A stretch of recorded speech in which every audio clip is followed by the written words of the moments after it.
Hello to you, and you. This is the Product Uncensored show, and this is your host, Colin Pell. We are at episode 19 this week, and we have a cracking episode for you today.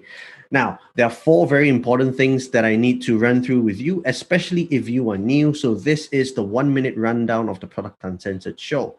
Number one, I write at www.productuncensored.com. Number two, if you like a visual experience of the Product Uncensored show, we are on YouTube. And while you are watching the videos, please click on the subscribe button and don't forget to click on the bell icon. That makes sure that you will be notified every time we have new content. Number three, if you prefer the audio version of this show, we are available on all major podcasting platforms. Click on the follow as well. And number four, if you would like to support this show, there will be a link in the description where you can go to buymeacoffee.com and you can support this show for the cost of a coffee. It's purely voluntary, and if you don't like to do it, no problem. Okay, I've done with all the boring stuff. Now, I've got a cracking show because this is our first episode with a US-based product leader. And don't worry, I can tie it back to Southeast Asia, so I'm not pulling this out of my butt. And he is someone who has had 15 years of product management experience. He is the Chief Product Advisor at Prodify. He's also the VP of Product at Savonix. And he is the co-author of the book, Build What Matters, Delivering Key Outcomes with Vision-Led Product Management. He co-wrote that book with Ben Foster. Please put your hands together wherever you are in the world and say hello to Rajesh Nerlikar. Welcome to the show, Rajesh. Thank you, Colin, so much for having me. So excited to be the first US-based product person. Excited about that. Yeah, I had Randy Silver on the show. He is actually from the States, but he is now in the UK. So yeah, he was our first UK-based guest. You are now our first US-based guest. So before we start, I want to give a shout out to Srikant Chandramuli. He's a follower of this show, and he was actually the person who recommended Rajesh and actually got us in touch. So thank you so much. I'm indebted to you. And the next time we ever meet, whenever things go back to normal, coffee will be on me. But until then, cheers, coffee to you, Srikant. Okay, Rajesh, let's focus in on you instead. So we obviously have a lot to cover, and you know your CV is insane. It's just crazy. It's one of the questions I'm going to ask you about how do you manage all this. But let's start with a little introduction about yourself. Let the viewers know who you are and where you grew up. Yeah, for sure. So the high level is I'm an engineer turned MBA turned product guy, and mostly been doing it in the startup space. And so a total of 15 years of kind of experience. But so I grew up in Texas, went to college down here in Austin, where I live now, and did electrical engineering, got a minor in business, went to go work at Accenture after school, thinking it would give me some technical and business experience, and that turned out to be pretty close to what happened. So I started as a software engineer and architect in our government practice here in the US, but I kind of found myself more interested in understanding why our government agency clients were asking us to build the software we were building instead of just building it. So I transitioned into a business analyst role, and that was kind of my first step into product. And that was kind of old school waterfall. So it took me like 8 months to write the functional requirements document and do a bunch of mock-ups and then hand it off to engineering and hope that I got it right. And I wasn't sure that consulting was really the right long-term path for me. So I went to business school up at Michigan Ross, and I used that as a way to transition into the world of startups. My dad had started his own company and kind of saw how cool that was. And so my first year, I worked for a student-run startup called Hitchsters.com, and we got acquired a couple years after graduation. So I kind of got to see the exit process. And then the second year, I started a company with a classmate where our mission was to encourage people to make sustainable decisions on a daily basis. And our first product was this Facebook app that lets you compare your energy usage to friends and family. So I spent about a year and a half trying to sell that to utility companies here in the US and then home energy professionals. And then I got engaged and decided the salary would be good at that point in my life. And so I moved out to Washington, D.C., and joined a growth stage company called O-Power that was doing something very similar in the energy efficiency space. Actually, O-Power went international. So if you've ever gotten a report in the mail from your energy company that shows how your energy usage compares to your neighbors, that's an O-Power product. And so I was there at O-Power pre-IPO as a product manager and worked on some internal products, but found myself a little bit more interested in the consumer product space. And so I went to another startup in the DC area. It's a financial wellness product suite that helped people reach their financial goals, and we were distributed as an employee benefit.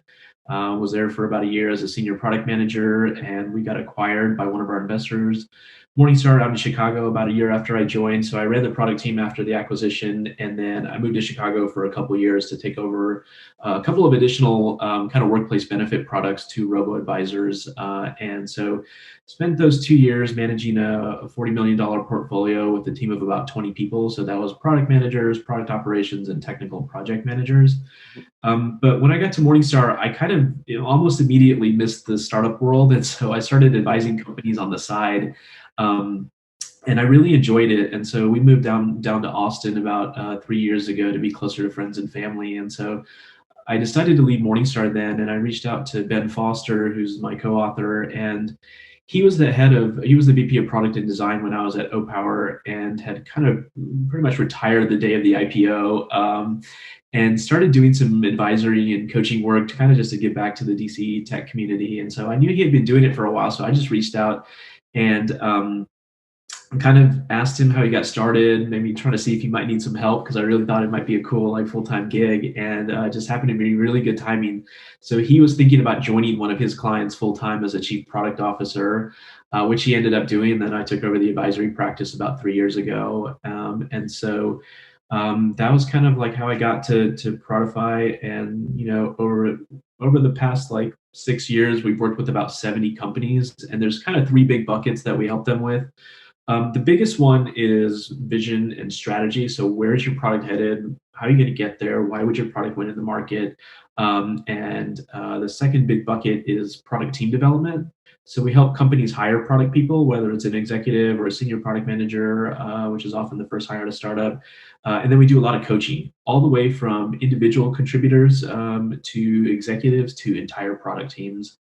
And then the third big bucket of work that we do with teams is sort of like product operations. How does an idea become product? And so we look at org structure, people, process, tools, all those things, and just kind of how do you actually ship product? And so yeah, that's a kind of 4-minute overview. I don't know, maybe 5-minute overview of my background and how I got to where I am today. Nice. Okay, I think we're done with the interview. Thank you so much. That was the most comprehensive start I've heard. So that's super cool. And by the way, Rajesh is, he's been on a few podcasts and shows that I've listened to as well to talk about his book and what he does at Prodify. But what we want to do today is we're going to get into your consulting practice, your advisory, and also your book, because the book has really some interesting stuff that I want to dig into. But I also want to get to know you as a person, right? Rajesh Nerlikar, not the author, but Rajesh Nerlikar, the product leader. So we're going to spend a bit of time with some of the interesting parts about your journey, ask you about some of your experiences, and then finally we'll go to the book.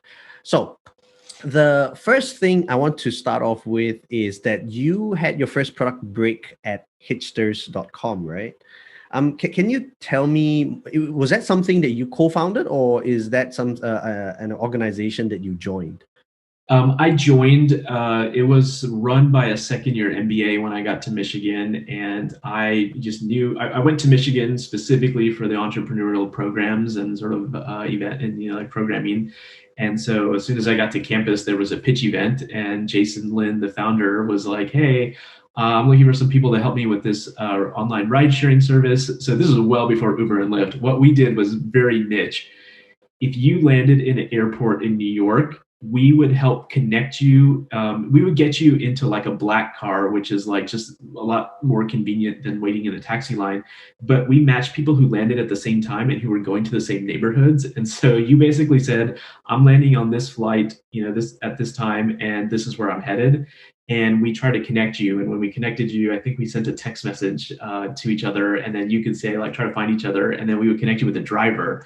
And so like these like 3 or 4 people might just try to meet up. And then the whole point was you could save a lot of money and you didn't have to wait in a taxi line. And, you had to meet a random stranger back in the day when like that was acceptable and you didn't have to wear a mask. Right. So yeah, that's how Hitchster started. And what was cool there is we launched, we started in New York. When I was there, the biggest thing we did is we launched in San Francisco. And so that was kind of cool to think about how to scale that business. And then after graduation, there was a company called cabcorner.com, which I'm not sure if I doubt they're still around, but they bought the technology to try to add it to their own like kind of experience. Okay. Yeah. So my first impression about hitchsters.com without having any research was that it was like some dating site, getting hitched or something. So to hear you tell me, so ride sharing is like, right, okay. So yeah, so in the US, when you're you're driving down the highway, if someone has a thumb up, they're trying to hitch a ride, right? Yeah, but correct. It was funny.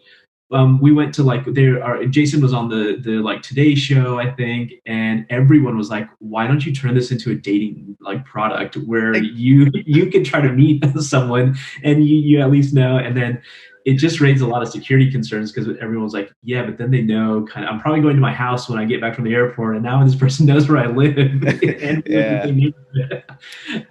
but yeah. Yeah. So okay, good. Sounds like you had good fun while you were there. But the question that I had about that time in Hitchsters was you went in as the VP of product, and prior to that, you were not doing product management. So would not no. No, yeah, I was Okay. kind of doing it, but I didn't call it. I didn't know that it was called that. Okay, yeah, that sounds very similar to like almost everyone I've had on the show. They were like, "Yeah, I was doing this thing," and then I realized when I joined my next company that in the previous company was essentially product management. Yeah, but so coming back to this, so Hitchsters was your first official gig as a product person. How did you transition into that role? Because you were saying that Hitchsters was having a pitch session, and you decided to put your hand up and say, "Hey, Jason, I can help you out with this." But at that point in time, you didn't have anything on your resume that said product guy. So yeah, how did you land that job? What I did have was a technical background. I knew how software was built. I knew how it was architected, and I had done some design work at that point, right? So when I worked at Accenture, I actually worked like my transition into the role of business analyst was down here with the state of Texas in Austin, and we worked with welfare agencies who provided public benefits like food stamps and Medicare and Medicaid. So I worked on a consumer-facing site called yourtexasbenefits.com. This is where if you wanted to apply, you would go there and fill out an application. And so I had done some consumer-facing design work, and that was what I think Jason kind of liked. He's like, "Oh, this person understands technology and kind of user experience, and like that's kind of what I need right now as we think about revamping the website, launching in San Francisco, and like those things." And so from that perspective, it was a good fit. And like, yeah, I kind of didn't know that was called product management, but as I started working with there, that's what it turned into.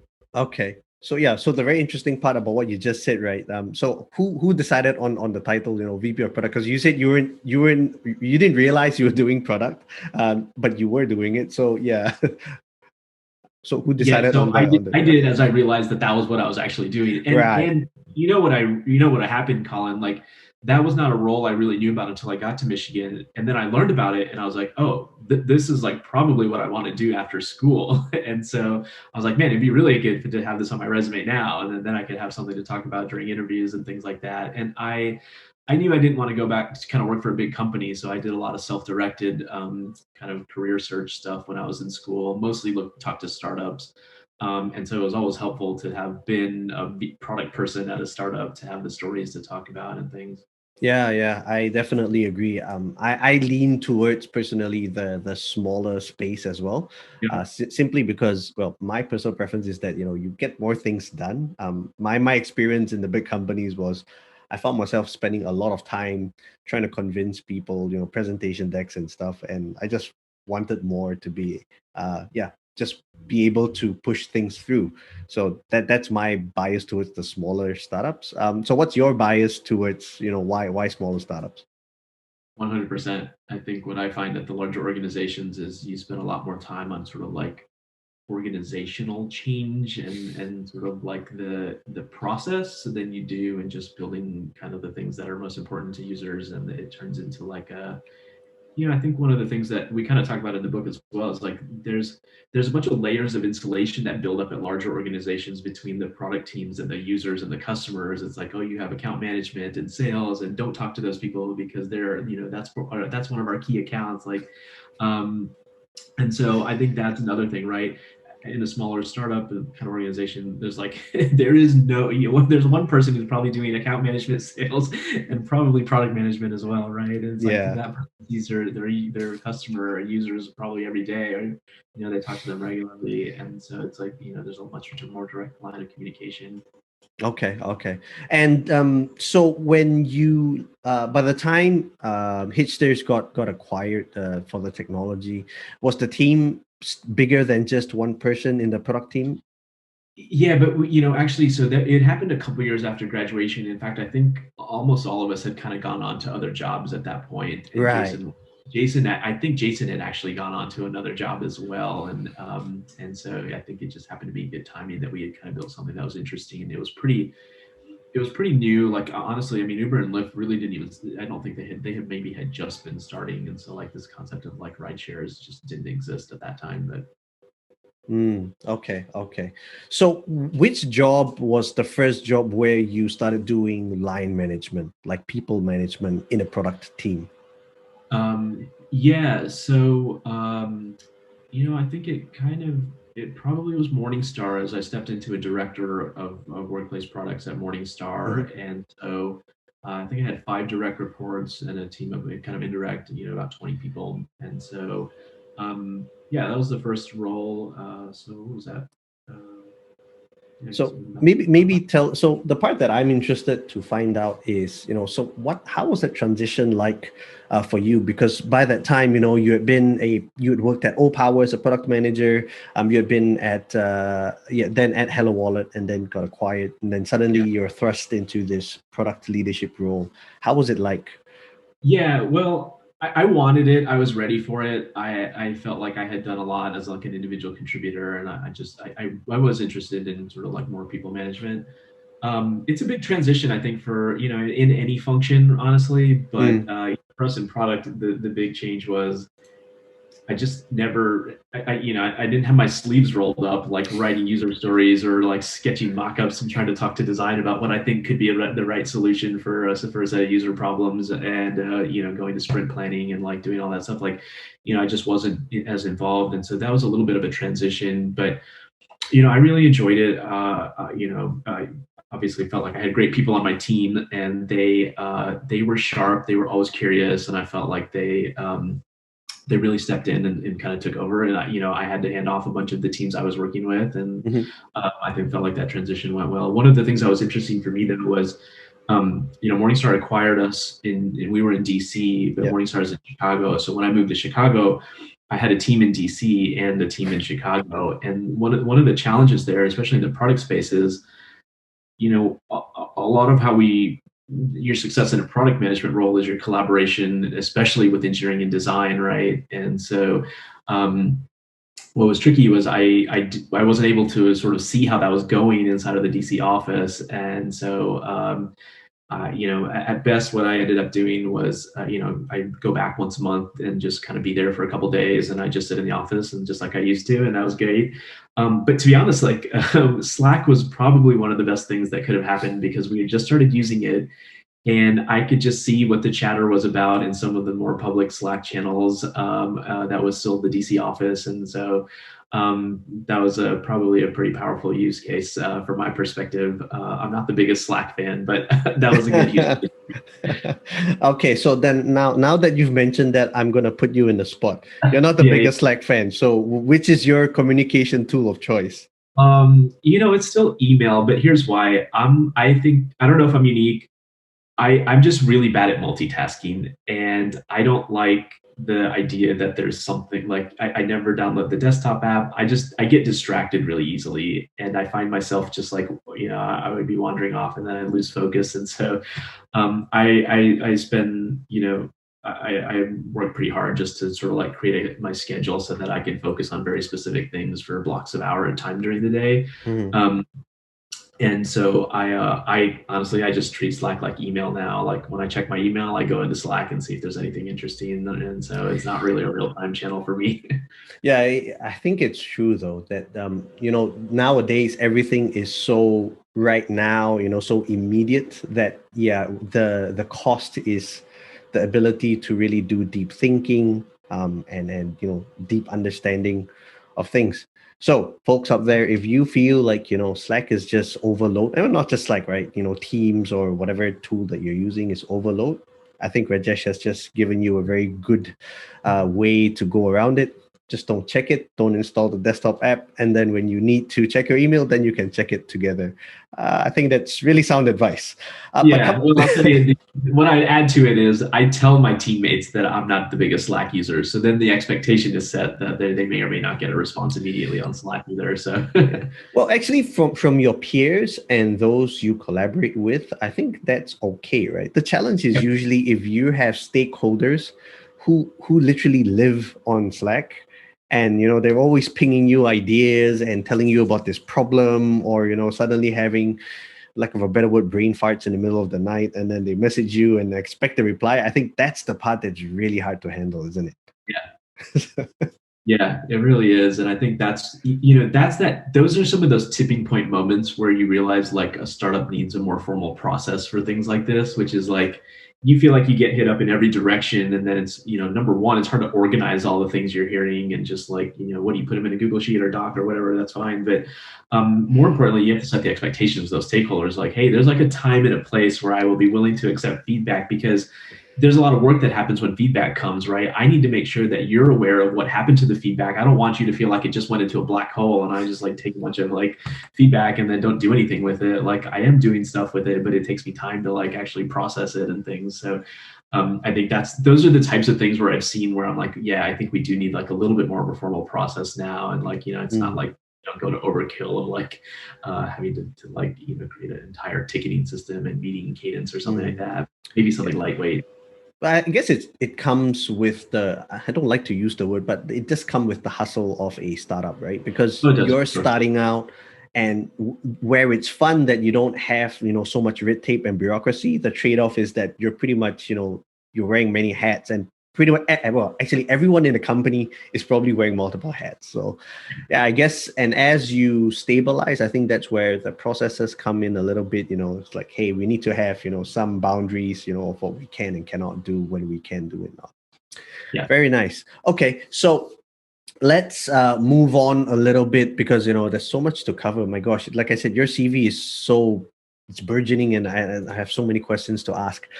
So you were part of the transition when Hello Wallet got acquired by Morningstar, right? And then you joined the sort of leadership team as product director.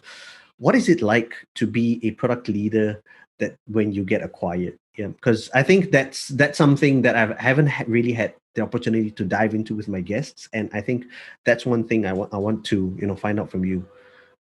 Yeah, it's a great question. And I think the Morningstar acquisition was somewhat interesting. Morningstar was one of our investors. And so they knew kind of what we were up to, just in board meetings and things like that. And then we actually kind of struck up a partnership with them because they were very interested in what we were doing as it related to their business. And sort of the connection there was they had this retirement robo-advisor. However, in the US, a lot of people are not ready for retirement and they're not saving enough. And it's mostly because they're dealing with things like trying to figure out how to pay the bills and dealing with loan debt or student loan debt, and they're trying to pay all those things down. And so they haven't really figured out how to free up money for retirement. And so our product was interesting to them because it was geared at people who were trying to spend less than they earn and build emergency savings and pay down credit card debt and pay down student loan debt. and that would all of that would kind of we actually had a ladder visual that kind of help you work your way up the ladder so that you could start thinking about something that might be 30 years away, but that if you start saving now would be really meaningful when you get closer, right? Um, and so, they decided to buy us, and really the intent was to pull the product suite together and go to market. And they had been selling into a workplace benefits Mm, world for many years, and then we had just we had as well. And so the idea was to bring in sort of like combine the products and bundle them together and sell them. And so, so there was that, and then there was another thing that was happening, which is that they had also been contemplating an agile transformation.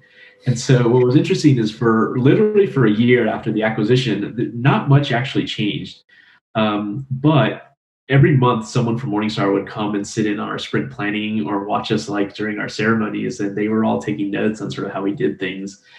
And so at the end of it all, there were maybe like 5 or 6 of us that moved to Chicago and took on like product and technology roles at the org. And we were the ones who kind of helped make the transition or kind of worked very closely with the people who were leading that agile transformation at Morningstar. And um, it was, I'll say this, that, one of the biggest things to consider after an acquisition is how cultures match up.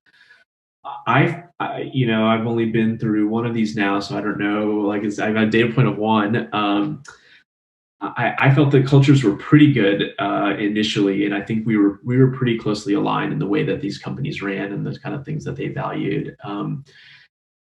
However, I think processes ended up being somewhat different, and mm, so I think the biggest thing that was helpful was that there was an interest at Morningstar of learning and trying new things and trying to keep up with kind of the latest thinking in product development and those mm, types of things.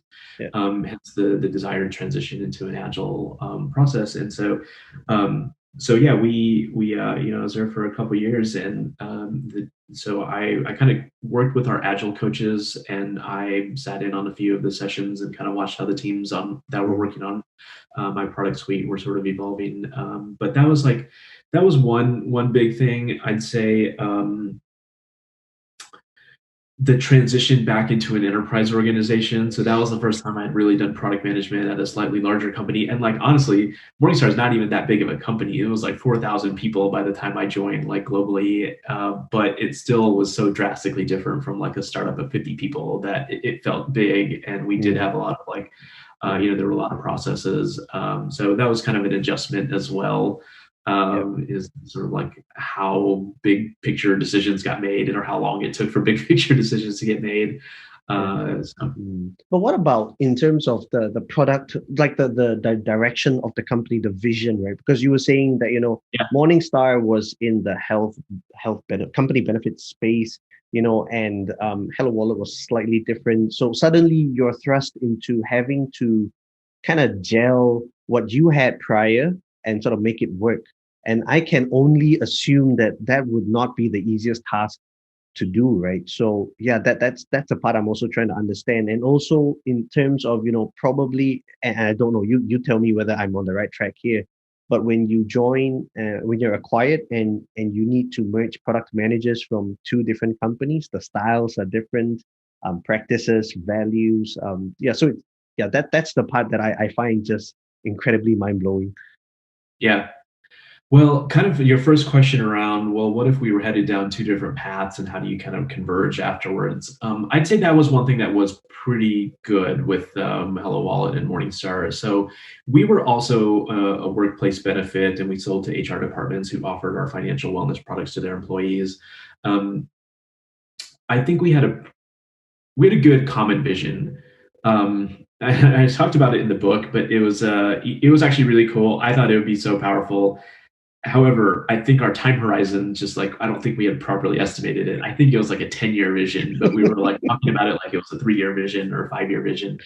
And that caused some issues. But I think our visions were largely aligned, which is really helping an employee decide, if I had $100 coming in as income from my employer, how should I allocate that money across all the things I have for my financial goals to, it's just like day to day, I got to pay the rent, I got to pay electricity, I got to buy groceries, I got to, put gas in the car, to I want to save for retirement, I want to buy a house, I want to buy a car, I want to send my kid to college. And so that vision, I think, was somewhat consistent in what we were all felt like would be a powerful sort of experience for employees who are trying to manage all their finances and their jobs and their families and all that stuff. And it's hard, but so yeah, that was kind of one piece. And then the second piece you were asking about is how do you bridge product cultures after an Yeah. acquisition?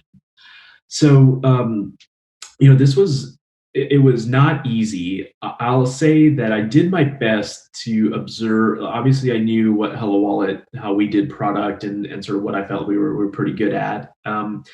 When I first got to Morningstar, I kind of stepped into an open product role that they had and just did it myself for a little bit before hiring someone.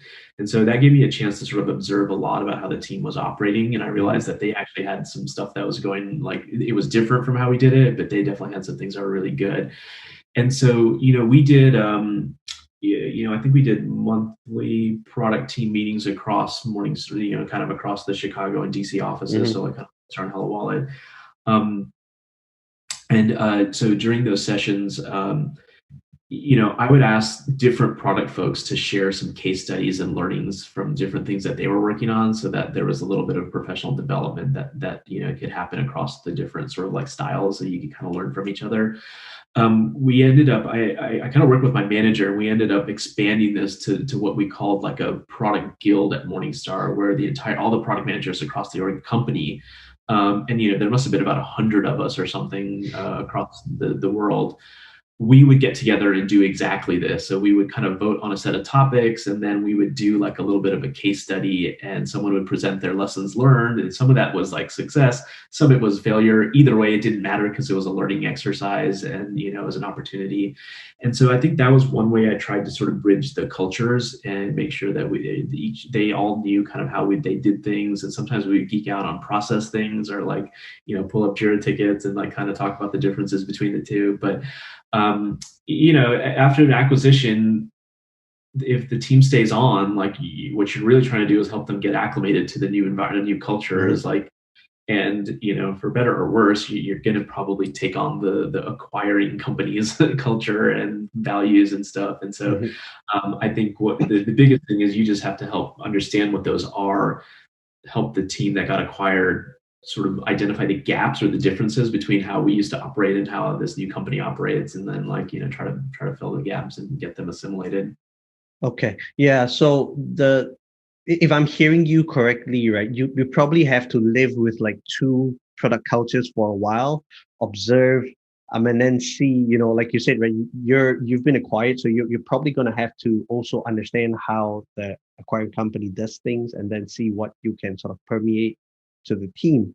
But so here's I guess the hot potato question, right? When you have two different product cultures, do you rule with an iron fist, tell the teams that, this is the new path, and then you have to join it, it's either this way or the highway? Or do you allow two cultures to continue, as long as it's not detrimental? Yeah, I mean, I think it's a little bit of a blend. So as with anything, like, I think you have to figure out, how would someone want to be managed, and your management style may differ depending on the individual, and that's like definitely a consideration. I think you could expand that at the team level as well, as like, what is this team, how do they operate, what do they like? There definitely were some things that said, we would say, well, these are things we really need to be consistent with. KPIs, and the way that we consistently and regularly measure KPIs and decide, make roadmap decisions off of user behavior, and like sales, and like, a bunch of other metrics. But that was consistent. I think sort of more a focus on the design process, and talking to users and that type of stuff was another one. In fact, one of the things that was part of this was the user research team grew drastically at Morningstar during this post-acquisition, and I think they kind of had seen how we were doing it, and so that was kind of cool. Obviously, a great thing from a product perspective, that you would be able to get more insight from your users. So yeah, I think there's a blend. again, I have like, kind of this one data point. I'm just trying to think. I think a couple of our clients have gotten acquired, but I don't know. One of them just happened recently, so I think it's probably a little bit early to see kind of how things have changed. Mm, So I'd say the one thing that might have been unique about Hello Wallet and Morningstar was they were very interested in our product development process. So that was a situation where we actually did bring some of our kind of best practices and mm. culture into the larger organization, and then they infused some good things into the Hello Wallet team as well. So Okay. Okay. All right. That's really interesting because, like I said, I've never been able to, deep dive into what is it like to do product in an acquired company. So thank you so much for sharing. Now I want yeah, to sort of fast forward a little bit to how did you get started at Prodify? A yeah. little bit about that. So you were saying in the when you were introducing yourself, how that kind of happened was you reached out to Ben, and he was at that time transitioning, so it was kind of a good fit. But the question that precedes that is, what made you decide to go into that line, right? Because I remember you were saying earlier that consulting wasn't something that you wanted to do, but I'm guessing Spotify is a product consulting company. I would say. Yeah, actually, I would say this. Most of what we do is advising and coaching, and a little bit of what we do is consulting. And the distinction I make between those three is this. I think of it like I would say this. Most of what I do is actually coaching. And as a coach, my job is to teach other people how to do things that I had like previously done so that they can figure out how to make decisions or make the kind of figure out what the right answer is. As an advisor, especially if it's an industry that I've worked in, for example, financial wellness, then I actually do provide some of my own perspective of like, no, I'm not going to just tell you how to do this, but I'm also going to give you my opinion on what I think the answer should be, and then Mm, help you understand why and what war stories I have that kind of help me like land on this. And it's up to you still to decide whether that's like advice you want to take or not. As a consultant, I'd say the difference is that I'm actually doing the work. I'm making the decisions. I'm producing a bunch of product deliverables, and like that's kind of the big thing. And so we mostly do product advisory and coaching work right now. mhm, But yeah, what really triggered it for me was, like I said, when I got to Morningstar, I immediately got scared about like working at a big company. And that, in fact, in the book, I talk about what happened. Like literally the day of the acquisition, I texted a buddy of mine back in Texas, and I was like, "Hey, man, I don't think I can work for this big company. So like, let's start that dating app." He and I had been talking about this dating app for like a year or something like that. Oh yeah, yeah. Let's Okay, I just do remember it. that. Yeah. I was like, let's just do it. I can't. I just need something else to work on. Like, and so I was nervous about that. But anyways, for those of you who read the book, you'll know that the dating app was kind of a total failure because we didn't talk to the users. But and so it was like kind of a side hustle that I had after the acquisition for about a year. But what happened when I got to Morningstar is number one, my manager was part of this movement to create more user centricity at Morningstar, and he had come from Morningstar. He ran the Morningstar.com like business, and so it was very consumer oriented. And so, I realized I could learn a lot from him, and I definitely did. And I think that was like an interesting part for me. It probably wasn't about until about a year in or so that I started to feel some of the enterprise process items. But one of the things I did do initially was I was like, man, I just, I'm in a new city now in Chicago. I would love to just know what's going on in the startup scene. And so I found 1871, which is a little bit like an accelerator co-working space. And so I started mentoring there and just did like, I think every month or maybe every 2 weeks, I just go do office hours for like an hour or two. Um, and at the time, people would book time with me because they were like, "Oh yeah, we have some product questions," and like so they would like book time, and I was like, "Okay, sure," and I would answer some questions, and I was like, "Yeah, okay, that's like, yeah, I'm guessing you knew that already, right?" And they're like, "No." This was so incredibly helpful, and sometimes it's just hard when you have your head down as a startup product world, and you're just like doing product stuff, you don't even realize like what else is happening. And so, I was like, oh wow, maybe I did actually learn some really valuable things when I was at those companies, and like not just in so much as like, we had a couple exits and like we felt like we built really great products, but like maybe there was actually some like really good professional development that I didn't realize happened for me personally. And so I really liked that. It was kind of, just a great feeling that you kind of could have helped an entrepreneur like really like, course correct it, even if just a little bit to build the right product and spend the right time doing some user research or something before spending a lot of money on an engineering or like, outsourced engineering team or whatever. And so, that was what got me into it. And then when we moved to Austin, like I said, I was like, wow, that was a cool job. That was a cool like side hustle. I wonder if that's a job. And then I realized immediately, I was like, wait a minute. I know someone who's been doing this for a while. So I reached out to Ben, and Ben and I had not really kept in touch, but what I did see on his LinkedIn is like every 3 or 4 months there would just be like another company is like product advisor, and I was just like, man, what is this guy up to? How is he working with this many companies? And so, when I reached out to him, I learned more about what it was. And like I said, it just happened to be great timing. Ben took a role as a chief product officer at a company out in the DC area called Go Canvas. And as he was doing that, he still stayed partially involved in the advisory practice and worked with a couple of clients. And he and I would, do regular check-ins. And so, I learned a lot from him, not just sort of how his product leadership style had evolved since I was on his team at OPower, but also like how do you work with clients and how do you do this like product advisory work? And so, I consider myself incredibly fortunate to have had another chance to work with Ben at a much deeper level than just having been on his team at OPower. Yeah, I guess it's different, right? Because at OPower, you reported to Ben, right? He was like a skip level, so my manager reported to him. Okay, yeah, so pretty much higher up. But then, of course, at Prodify, you're working so much closer, and I think the dynamics is so different, right? Because it's no longer someone who's higher up, but you're sort of like now peers trying to compare notes. So I think it's always going to be different. And the follow-up question that I had with consulting is, oh, sorry, not consulting. You call it product coaching and advisory. What do you find is the biggest difference, or what are the biggest differences between, doing product management full-time at a company versus doing a product coaching role? Yeah.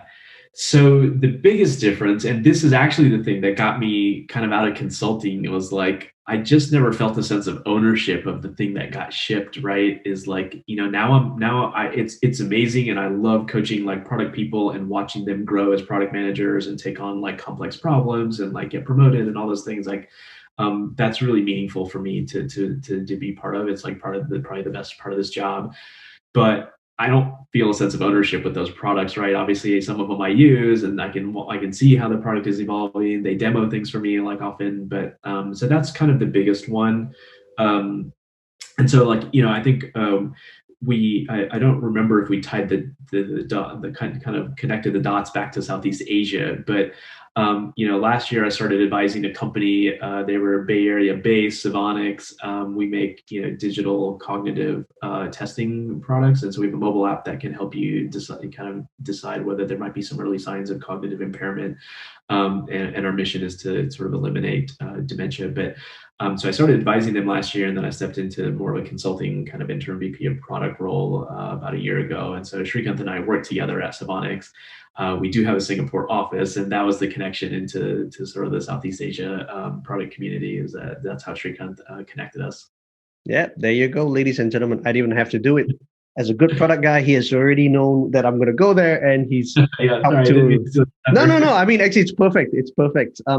So what are the things? We're gonna go very shortly into the how you handle Savonix between the Bay Area and also in Singapore.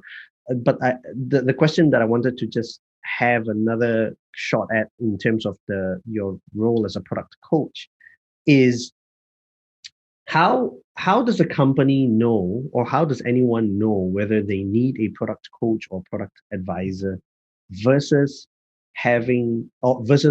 building up your own product expertise within the organization? Yeah, there's probably a few clues. One of the most common things we do is coach product people who are on an island by themselves at a startup. So what happens at a startup? They realize that they need a product person, probably hire like PM, maybe senior PM, and then the CEO is off fundraising or is trying to sell, and then this poor person is kind of stuck with no like functional mentorship of like the role, but has one of the most important jobs and stressful and high pressure jobs at the organization, which is prioritizing what engineering and design. You're like, what should we build next? Yeah, And yeah. all these customer requests and stuff. And so that I'd say is a common one, is that if you just feel like there's a void for whatever reason in the coaching and mentoring, to be honest, there's another thing that happens, which is you do have a person you report to who has done product management for a while, but same thing. They've got a million other things going on, and so while you might do one-on-ones with them regularly, it's hard to get into the skill development and do deep dives into very specific like reasons why one thing might work at your organization and why it may not in terms of product management or decision making and stuff. So having a sort of external coach who is one, is supplemental to like providing mentorship and coaching. Two, we provide a third party perspective. We're not in every meeting with you. We don't know everything that's going on, and sometimes that's helpful because you Mm. don't see your blind spots until someone else is like, wait a minute, like I know enough about what's happening at the organization to know why you guys might have made that choice, but like what about this other thing that like no one might have not even considered, but we see, because we sit from an external perspective and we're looking at it from like a customer's or a user's perspective, because that's all kind of all we can do. And so I think that's another reason why you may consider a product coach and advisor.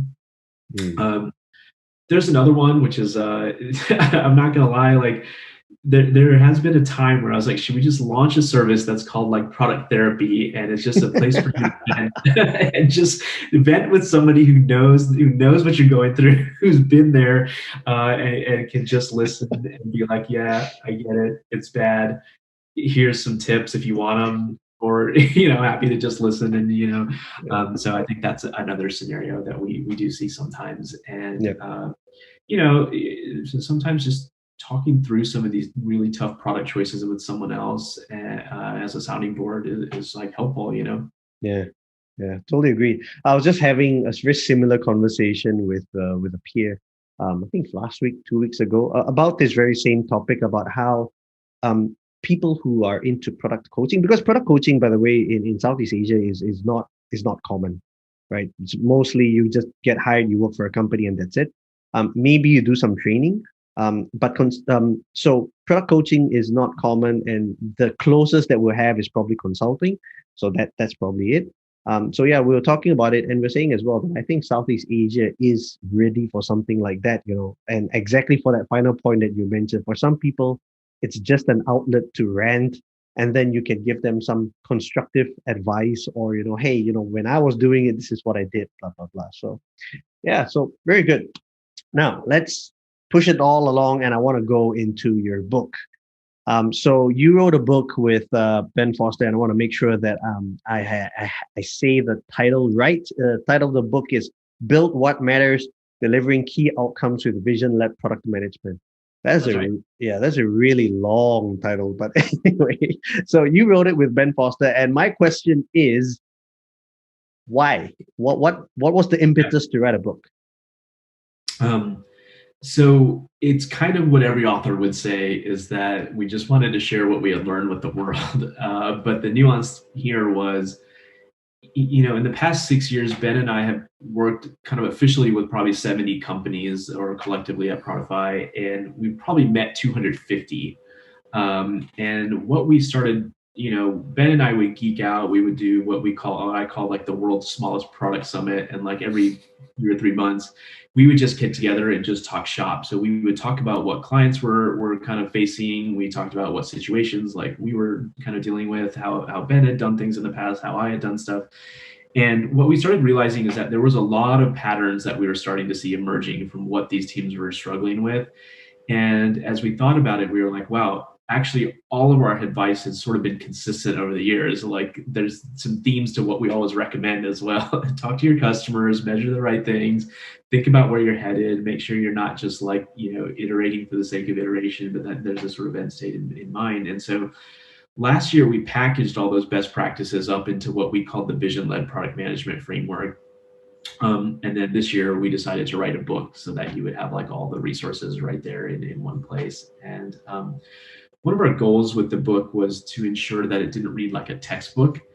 And so in the book, you'll see a lot of our own personal stories, and a lot of them are total failure stories, and sort of how we learned the really hard way, some of the nuances of product management. And then we've been, lucky enough to have some clients who are willing to also write some of their stories and share their stories with the world, and talk about sort of how the work we did together really helped them kind of get their product into the place that they wanted it to be. Okay. So let's talk a little bit about vision-led product management. What is vision-led product management? Yeah, sure. It's a framework that I would just say emphasizes customer centricity and data, sort of like data-driven product management. So the core concept is this. You want to set a clear, concrete end state vision of where your product is headed, and then work backwards from that.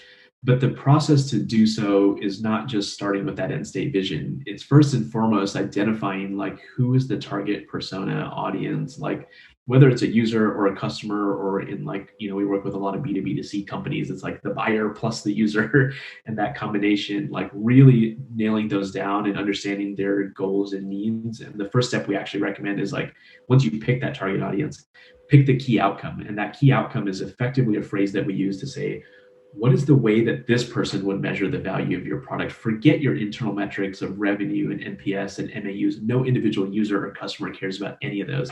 Mm-hmm. How would they say that this product has changed their life? And what are the phrases and metrics and things like that they would use? And once you know that, then the question is, if I were going to set a vision for 3 years down the road, how do I 10x that metric for that person? How do I deliver such game-changing value to them that they would forever be grateful for the product existing in the market, right? And so when we talk about a vision, we start with that metric, and we start thinking about like, how do you transform that metric and just like create incredible value for your users and your customers? And then we say, now document the vision, but don't just write down a bunch of bullet points about the features you need to build. Think about it from your customer's perspective. And so we use what we call the customer journey vision. We kind of talk about the comic strip format, which we really prefer the visual sort of artifacts to communicate vision, because it's simple and people can get it really quickly. And so we talk about, the vision has a triggering moment where someone realizes that their existing solution isn't working. They has the discovery phase where they learn about new products. There's an evaluation period where they're deciding whether a new product is even worth trying. There's a trial period, and then there's ongoing engagement and retention. And I'd say most product teams would focus on those last two sections, which is just like, oh, this person like signed up for my product. Now I need to build a really great experience. But like, you have to think about the expectations that were set during the onboarding. Like, what was the message they heard? Why did they even like download the app? Why did they sign up? Like, all of that is so critical to understanding what the onboarding experience really should be. And so we talk about this vision really in a holistic manner. And so like, the idea is like, okay, so I have this vision. Let's say that was 3 years down the road, which is kind of our rough guideline that we would typically recommend for a lot of companies.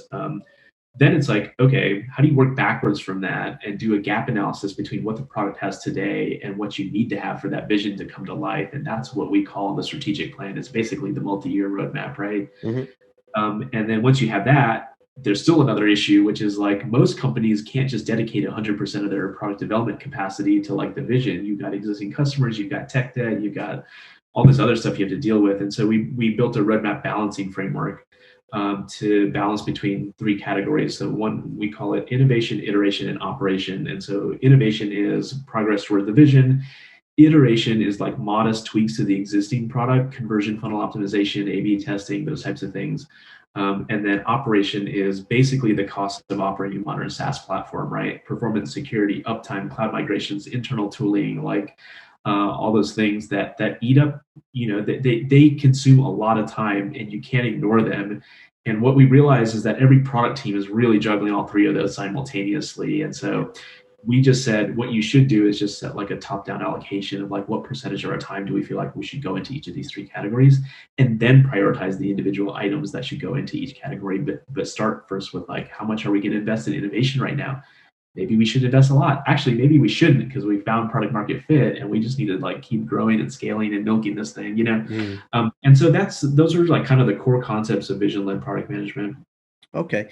So if I were to play devil's advocate here, right?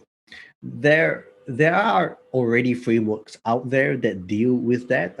So what would you say would be the differentiator from, you know, what you guys are talking about versus what is already out there? Yeah, sure. So I think that you're right. There's a million product frameworks, and all of them are great, honestly. And there's a time and a place. And a lot of people, what we know is like you pick up one, you try it out, and you take what you like out of it, and you keep going with your product career. Right? Yep. I have no questions in my mind that that's going to happen, you know, with vision-led product management. What we tried to do though was really connect the dots and have a framework that can be used all the way from the strategic planning level to the tactical like sprint level execution, and that there's a relationship between all of those things. So that's like one thing we tried to do when we set ours out, is like think holistically about the entire product like management life cycle, and like those processes and things, and like the different levels at which product management decisions are being made. The other thing is we created a lot of tactical resources that supplemented the framework, where if you wanted to try it, you could go to the website with the book and download a bunch of like, you know, you download the template for how to generate a customer journey vision, download the worksheet for how to work backwards and how to build a strategic plan over multiple years, download our roadmap templating, like, you know, Google Sheet or spreadsheet, so that you can populate your own like things and do it quickly, right? All of those things came from a realization that when we started working, especially with startups who hire, you know, who might hire a product manager or a senior product manager, it would take those folks a long time to produce kind of standard product artifacts, right? Roadmaps, user stories, personas, and all those things. And so over the past 6 years, we've built up what we call the Prodify library, and it's just like a Google Drive folder that's full of like examples, worksheets, templates, and this is things that we have built in the real world specifically for like different teams, and we've just kept adding to them over time. But now every client has access to all the entire thing. So whenever that topic comes up, we're just like, oh, we've already done this with another company. Here's the worksheet for you to look over, and then next week when we talk, we can decide on the, sort of how you've applied it. There's a template in there, so you can start filling it out, and we can review it next week. And so I'd say that's another piece that really we tried to make differentiated. And so anyone who buys the book, actually anyone, it's not, you don't even have to buy the book. If you go to buildwhatmattersbook.com, you would be able to download all of these resources for free and try out vision-led product management on your own. Okay.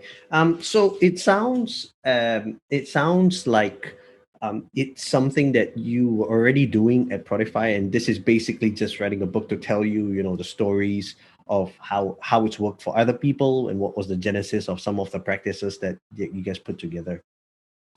How important was it for? So sorry, I'm trying to see how to frame this question properly. I guess the question would be like, was it like a mishmash of practices that you guys already had, and then now it's like, you know, properly put into sections, or was it already so structured? Because let me give you the thought process behind what I'm trying to really get to, right? One of the things, and again, I'm going to play devil's advocate here. So, because one of the things that I'm always, when I'm reading a book, and I've read the first 2 chapters of your book as well, which is great, is I'm always thinking like, you know, is this something that, you know, you sat down one day and thought about it, I'm going to come up with a framework? Or was it like, you know, guys, we've been doing this for so long, and I actually think that we need to properly, you know, put down our thoughts, and then ta-da, there's a book. So yeah, that's what I'm just trying to wrap my head around. Well, I'd say both were sort of like 9 to 12 months in the making. So like last year was the framework, and Ben and I had been talking about it for quite some time. And it was exactly what you said, which was like, man, it feels like we're, you know, a lot of these companies have the same challenges, and we are recommending similar sort of things. Like obviously we tailor some things kind of to the company because the company stage and the product market, and all those things might there's always it depends question, answer to some of the questions. But so, last year it really was like, probably 9, maybe even 12 months in the making. And I think the thing that's hard about building a framework with another person is we had to be like really tightly aligned on what are the key concepts. And I think Ben and I were like a pretty good, like kind of yin and yang dynamic, because I had a technical background, and so I came at it from an engineering perspective. And Ben had a very different background, but he had been doing product for a long time, and he worked for Marty Kagan back at eBay, and so he had like a very specific like way that he grew up in learning product. And so I would say for the most part, Ben and I were like 90 or 95% aligned, and that last 5%. That was what the product summits were dedicated to. And we would just debate topics. And then we would just say, you know what, this is a place where it probably is okay for us to acknowledge that we're going to have different opinions and advice for our clients. And that's like the reality of the world. But when it came down time to like actually, so then that was kind of how the framework came together, is that it really was like, it took us a while to piece all the best practices together and make it coherent. I think about how the relationship was between, it was disparate best practices at first. And then we were like, wait, there actually is a relationship. You don't want to set a vision and then have the product managers building roadmaps that are totally disconnected from the vision. Like you'll never realize it, right? And so we started realizing like, yes, it's good to have a vision, but then you also need to be tactically think about how it actually comes to life. And so that was like one of the ways that we kind of connected the dots. And then this year with the book was a lot easier, I'd say, in terms of like, at that point, we really were on the same page about the framework.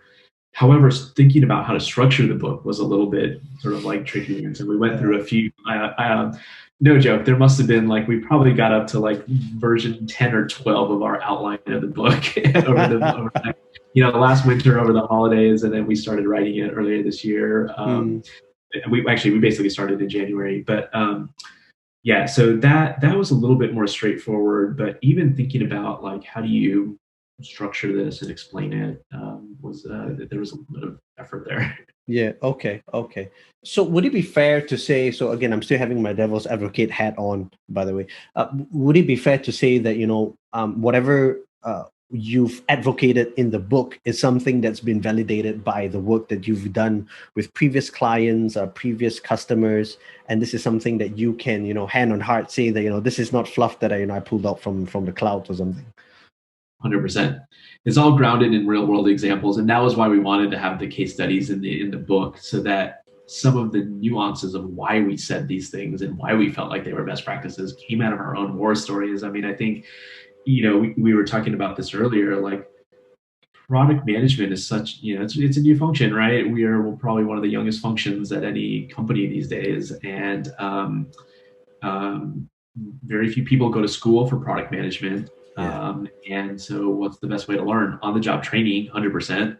But, hearing the stories from other people who are going through the same things is like a powerful way that you can learn. And that was sort of the impetus for us to write the book, as well as that we just wanted to contribute what we had seen and learned and, be effective and not effective with the product community at large. All right. Fantastic. I have one more question about the book. And that question is, you talk about dysfunctions, product management dysfunctions. You gave examples of 10 product dysfunctions, right? I'm not going to go through all 10, but the question I want to ask you is, which is the dysfunction that you think is the biggest problem today? And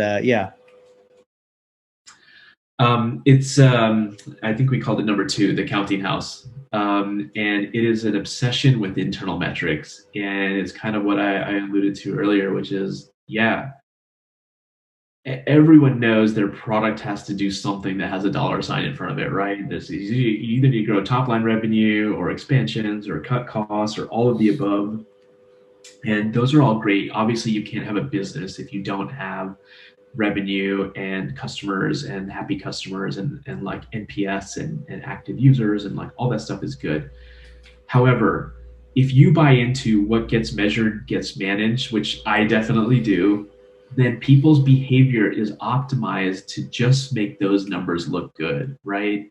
And that's not a bad thing. If they actually, obviously if someone figured out a way to grow revenue It's just that revenue is a lagging indicator of the value you're creating for your customers. And if instead you thought about, well, how would they measure value and how do I just optimize that? As long as you've got a reasonable business model and a pricing package and pricing and packaging, like all of the internal metrics should follow suit. But if you're going to obsess over any number, then obsessing over these internal metrics creates, it almost puts blinders on you, which is like you just start seeing these things as numbers in a spreadsheet, and you lose sight of the fact that there are like real users and people and customers who have like real problems that they are turning to your product to help them solve in their daily lives. And I think just creating that, it just shifts kind of mentality to more of a customer centric focus, which is like, what do our customers care about and how do they measure value? And I think that's like the biggest one that I think almost all issues are some derivative of that in my mind. Okay. Yeah. So if you guys haven't noticed, we're talking about the book that Rajesh Nerlikar and Ben Foster wrote, which is Build What Matters. It's available on Amazon, but only in physical format. I believe that the Kindle format is not available. Is it available? It is available. You might have to tell me whether in Singapore you see the Kindle option, and if not, then let me know, and we can work with our publisher to try to figure out what's going on. But the Kindle version should be there. Okay, yeah. So yeah, because I'm based in Malaysia, and I think I don't see the Kindle option because I was trying to see whether there was a electronic format which I could purchase the book. So I didn't see that. So okay, yeah. So if you guys are in the US, definitely you should be able to get both the book or the Kindle format. I'm not sure about Singapore. I'll check with my Singapore friends. But yeah, so go check it out. I know there's one last question. Sorry, I know I said last question just now, but one last question about the book, right? Because you were saying that the vision-led product management framework is all the way from strategy all the way down to the tactical part of working with Scrum teams. So the question that I had was, it sounds like the framework works very well with agile methodologies for the delivery part of it.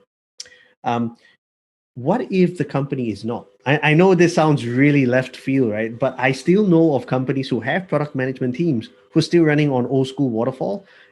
And to me, I'm not married to agile. I think there are some companies that just seem to work better with that. Would the framework still work for those kind of teams? I think it definitely could.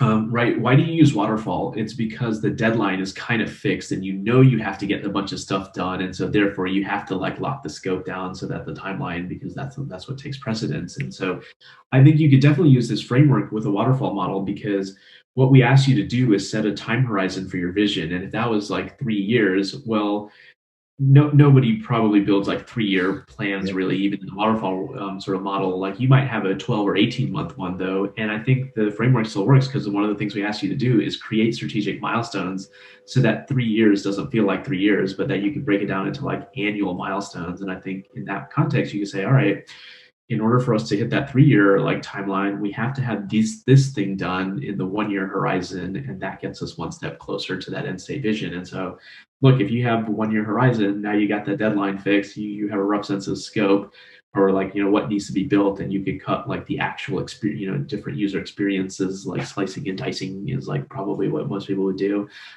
So I think it definitely can still work in the waterfall model as well.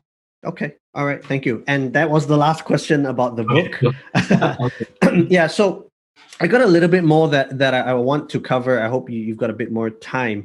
And that is to actually jump a little bit into your current role at Savonix, because you've taken on a full-time role with Savonix. And Savonix, as you mentioned earlier, has the main office is in the Bay, right? And it also has a Singapore office, which is so the main thing that usually is challenging for any company that has offices so far apart is usually the time zone, because it's literally, I think, what, 12 hours difference or something like that. So, and how do you manage that, as the VP of product at Savonix? Yeah, for sure. Well, it's pretty easy, right? We all take calls outside of like normal like 9 to 5 business hours, because otherwise we would never get a chance to talk to each other. So, on the executive team, we have two a week. They're usually an hour piece.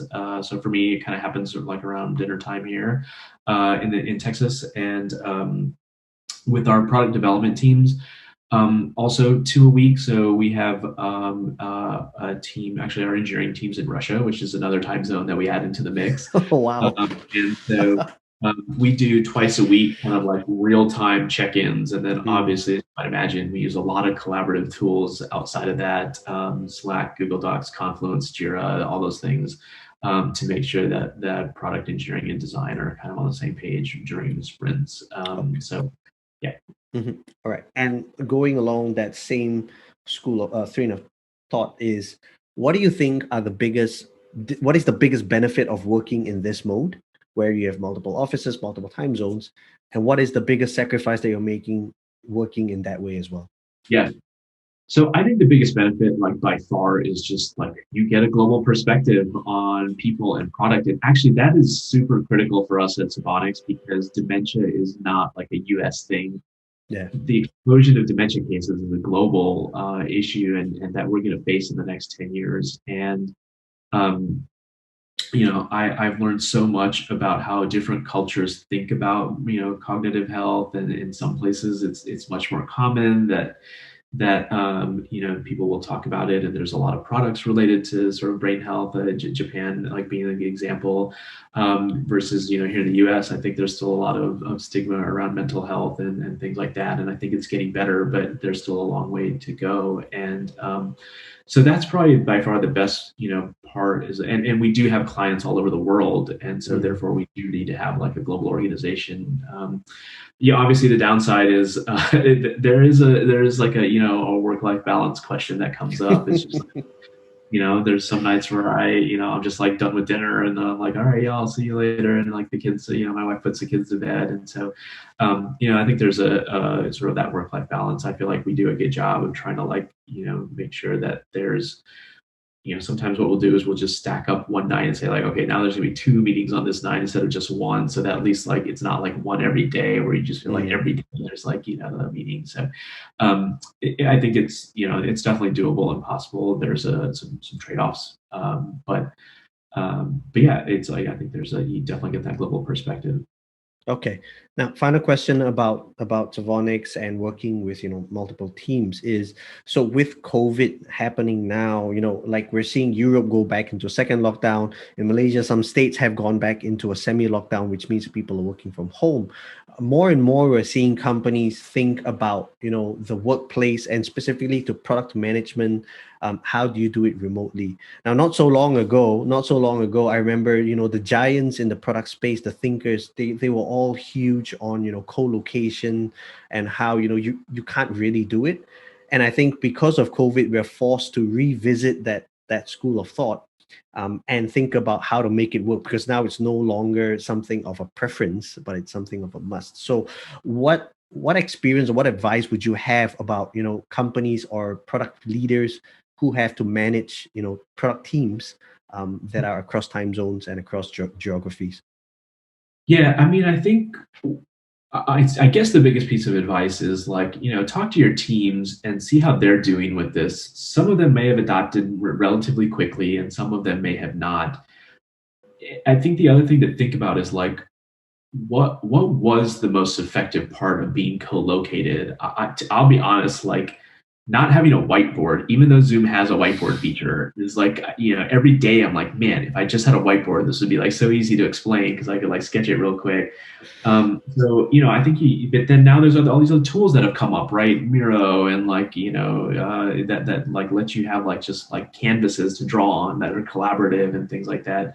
Um, so I think that's probably the biggest advice is just like ask the team and like look, the reality is if you had the proper sort of like or like kind of more formal agile ceremonies in place, like hopefully they were doing a retrospective this whole time and realized like as this transition happened they were like self-correcting themselves on their teams and being like, oh my god, we don't have a whiteboard anymore, like what do we do? And maybe someone next sprint should go investigate like a couple of like collaborative whiteboard tools or products that we should like use. or we should like try out the whiteboard. I think all of these all the video conferencing apps actually do have a whiteboard feature, but it's like maybe we should try it out. It's not natural necessarily, and like get your I don't know. I always have to go get my iPad and because it has an Apple Pencil, and I'm like, okay, I'll do it on that.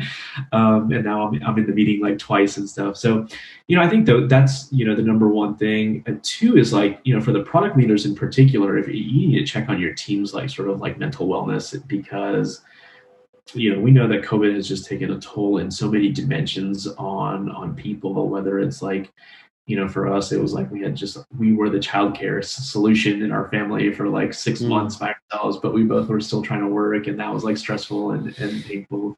But other people have much worse, kind of more complicated situations. Their own like health, the people they know getting COVID or maybe even passing away.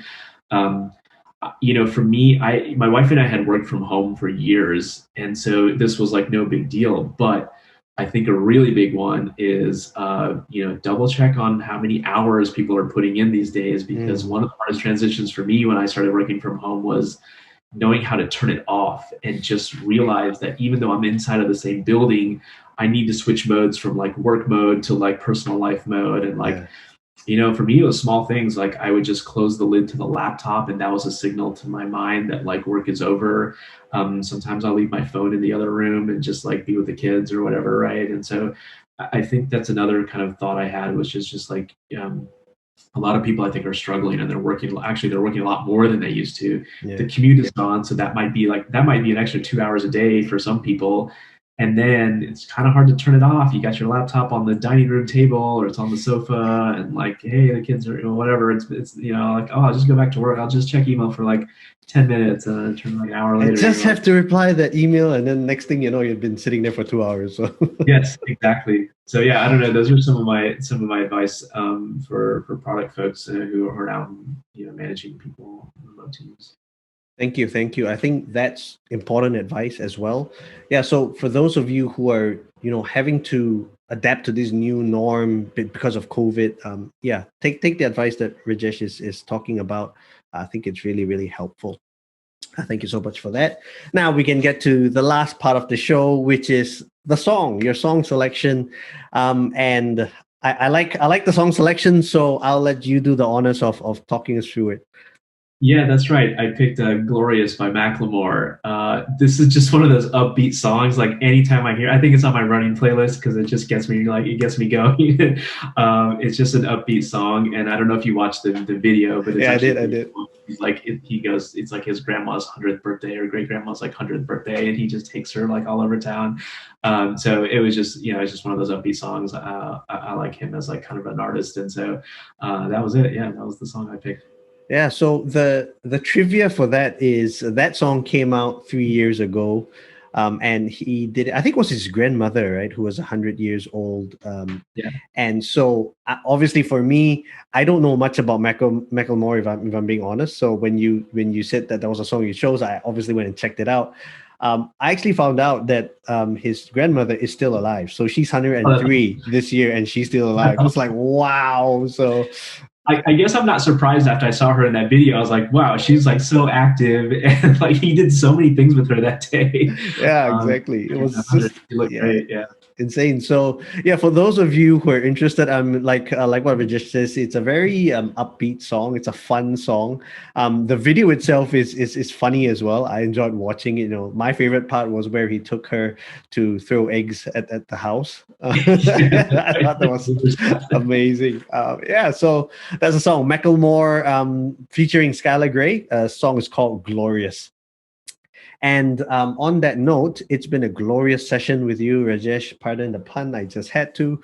Thank you so much for your time. And we're doing it in his PM, so it's actually quite late at night for him. Thank you so much for taking the time. I wish you all the best. I actually am trying to get a hold of the book, so now I'm gonna try and get it, and hopefully, I'll be able to talk to you not so soon, not so long time from now, about how the book is going and how what people have given feedback about. So thank you so much for being on the show. Now, last question would be: is there any advice, anecdotes, anything that you want to share as a parting gift for this episode to our listeners and viewers? No, I mean, I think that the last piece I'll offer is like, obviously we talk about vision-led product management and it feels a little bit daunting. It's like, oh, but that's what product executives do. And that's like hard. It's complicated. It's strategy. And that's like not for me. And I guess I would just encourage product managers at every level to say, like, let me take a stab at it. Because I think what you'll find is that it is powerful. I mean, I think as an example, sometimes when I'm working with product managers and senior product managers, like we'll use the same concepts, but we'll zoom down into a feature level and say, it's still powerful for you to communicate a vision of what the experience with this feature is going to look like, and then work backwards to chop it up into small releases that can deliver value to your users and also help you validate that you're headed down the right path. That's something that people want. They understand it. They would use it. And so, while we talk about it at a I'll set a vision for 3 years or 4 years, and like that's like what a product executive would be doing at a lot of companies. I think, I just wanted to encourage everyone to try it out at different levels as well, because I think a lot of the same concepts apply, which is like just being clear and communicating the value to your users, setting that North Star and direction for your teammates to understand where this is all headed and why and all those things. So, that's probably my last message there around like what it means to use the vision-led framework. It doesn't have to always be just at like the multi-year level. Very nice, very nice. So thank you for that, Rajesh. And so, ladies and gentlemen, we have come to the end of our show today. I really enjoy what I do by being able to speak to all these great leaders. So I really hope that you check out all our other episodes, continue to follow us, and until the next time, be safe, be strong, and be happy. Bye bye.